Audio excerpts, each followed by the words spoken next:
Kasi alam ko, darating ang panahon, magsasalita si Pangulong Duterte at hindi makakatiis. Alam mo, knowing the President, ang Pangulong Duterte, politiko yan. Ba? Sumasakay lang yan sa simula. Pero mananaig pa rin po ang makabayan sa kanya, sa kanyang puso. Mananaig pa rin po yan. So darating at darating ang panahon, magsasalita yan sa mga hindi magagandang isyung nakikita niya. Sinabi ko na yan noong una pa lang. At because of that, sigurado ako na gagawa ng paraan o gagawa ng butas itong gobyerno na ito para gibitin si Pangulong Duterte. Ang tanong, papayag ho ba kayo? Hindi ko papayag. Hindi yung totoo at wag daw tayo maglokohan. Kayo po ba ay papayag na eventually, kunwari, ipa-aresto ng ICC si Pangulong Duterte through this government? Papayag ba kayo? Ha? Hindi ako papayag. Isa ako sa talagang papalag dito. 'Di ba? Sabi nung iba, kailan ba ang people power? Gusto niyo people power? Oh. Gusto niyo ba ng people power? Sige, nagtatanong ako sa inyo. Sino ho dito ang gusto na ng people power? Sige nga, magkadiretsuhan tayo. Sino dito ang gusto ng people power na? Sige na, itaas niyo yung kamay niyo. Antayin ko sagot niyo. Okay? Sino dito ang gusto na ng people power? Itaas niyo na nga kamay niyo, tingnan ko. Habang umiinom ako ng kape, itaas niyo kamay niyo para magkaalaman. Sige na. Ayan. Ayan ang mga tao nagsasabing gusto na ng people power. Okay. Ang tanong, tanong. Kung gusto nyo na ng people power, yung mga nagtaas ng kamay, kayo ho ba nag-like na? O nag-share na? Kasi mamaya, yan ang problema sa atin Gusto natin ng people power, gusto natin maging aktibo, pero pag may mga ganitong mensahe na para sa bayad, hindi niya kayo nagla-like. Paano tayo ano niyan? Bira, naglolokohan lang tayo nito Di ba? Yan ang problema sa atin Pagka, lalaban ako, protektahan ko si Pangulong Duterte. Pero nung huli na, di magising. Mamaya pa ako, may ginagawa pa ako, busy ako Di ba? Alam mo, narinig ko na yan Narinig ko na yan mga nakarang yung mga sabi nila, papalag kami, lalaban kami para sa bayan, tas nagtawag. The suporta na rally. Nung panahon ni Pangulong Duterte, may mga ganun Nagtawag ng rally para suportahan si Pangulong Duterte. Hindi naman nagpunta. Ngayon lang. Gusto ko nang tanungin. Sige nga. Kayo ba gusto nyo ng people power? Kung gusto nyo ng people power, simulan sa social media. Di ba? Paano magkakaroon ng people power kung dito man lang sa social media, wala man lang mag-like, wala man lang mag-share ng mga ganitong video? Hindi, naglolokohan tayo. Hindi, yun ang totoo dyan Hindi ako walang biro yan. Hindi dahil sa gusto ko lang ma-share itong video. Hindi dahil sa gusto kong magkaroon lang ng viewers dito. Hindi ho yun. Ang aking punto dito, kung gusto nyo maging active in spreading the advocacy of this channel and the advocacy of PRRD, bakit ayaw natin? Simpleng bagay, mag-share. Mag-like, ayaw nating gawin. Tinatamad tayo. Tamad ako. Ginagawa ko, banat ba Tapos gusto nyo mag-people power. Di ba? Ganun lang kasimple. Social media is the key. Yan ang talagang tunay na people power. Tandaan ninyo. Eto makinigo kayo. Makinigo kayo. Si Pangulong Duterte, naniwala talaga ako na nanalo siya because of social media. Ako naniniwala ako doon. Hindi ako papayag na Kaya nga, kung gusto ninyong ipagtanggol si Pangulong Duterte at ilaban sa mga katulad ni Remulla. Ibig sabihin labanan yung mga panggigipit ng administrasyon na to, lalong-lalo na si Remulla at itong mga congressman ni Romualdez. Dapat mag-share kayo ng mga video na magbubulat ng mga mata ng ating mga kababayan. Ito ang the best niyan. Bakit kanyo? Kasi nga po, kahit nasa ibang bansa kayo, may magagawa kayo. Kasi hindi naman ako naniniwala na pag may umari lang, ipapahuli na si Pangulong Duterte, iiwan nyo trabaho ninyo sa ibang bansa?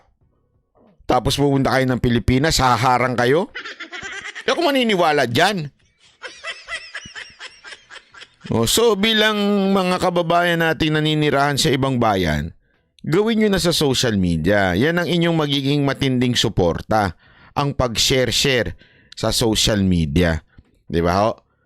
Kasi kami, mga banateros, brothers, at iba pang mga vloggers, pero particular kami mga banateros, brothers. Kami ho, marami nga nagsasabi na bakit daw ang tapang-tapang namin. Alam nyo, yung tapang namin, wala yan. Totoo lang wala ho yan. Walang kwenta ang tapang namin kung hindi naman makakaabot sa ibang mga tao. Ano yun yung tapang namin? Di ba?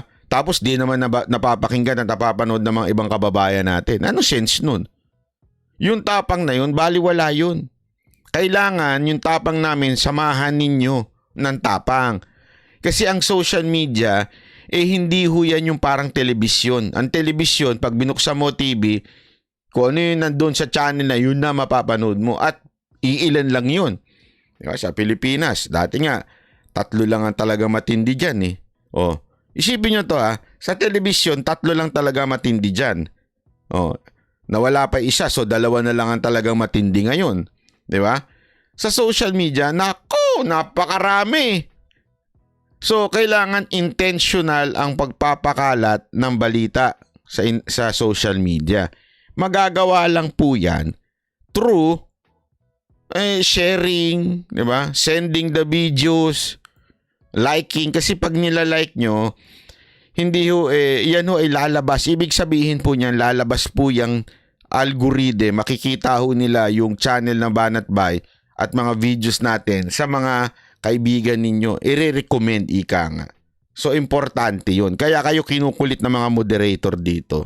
Sa isang TV interview, ang umano'y paggamit nito ng confidential funds para pondohan ang kontrobersyal na war on drugs sa panahon ng kaniyang termino.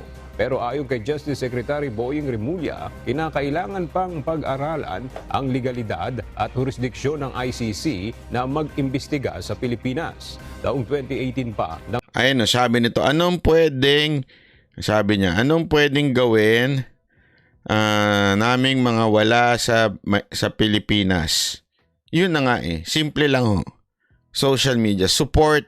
Ako, hindi ho sa inihingi ko ang suporta ninyo sa Banateros Brothers. Ako si Coach Oli, tsaka si Bus Dada. Dahil ever since, tumayo po kami para kay Pangulong Duterte. Hindi po kami umalis. Nagyorme po kami kasi nag-isko kami kasi we have to choose kung sino yung that time na pinakamalapit somehow sa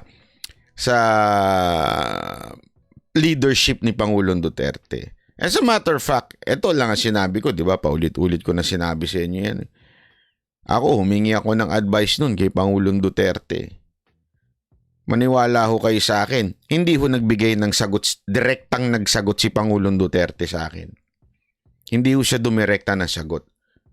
Hindi niya sinabing, wag mo iboto to, eto boto mo. Walang ganun sinabi just to be clear. Pero, sa kanyang pahiwatig,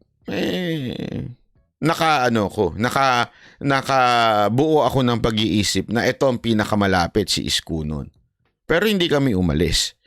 At sabi ko nga sa kanya nun sabi ko, Mr. President, just say the word, susuportahan ko ito si Marcos. Sabi ko sa kanya. Marami siyang sinabi sa akin. Hindi ko na sinuportahan. Hindi, walang biro. Hindi ako nagbibiro. Kukontra ba naman ako kay Pangulong Duterte? Kung matatandaan nyo nun, di ba?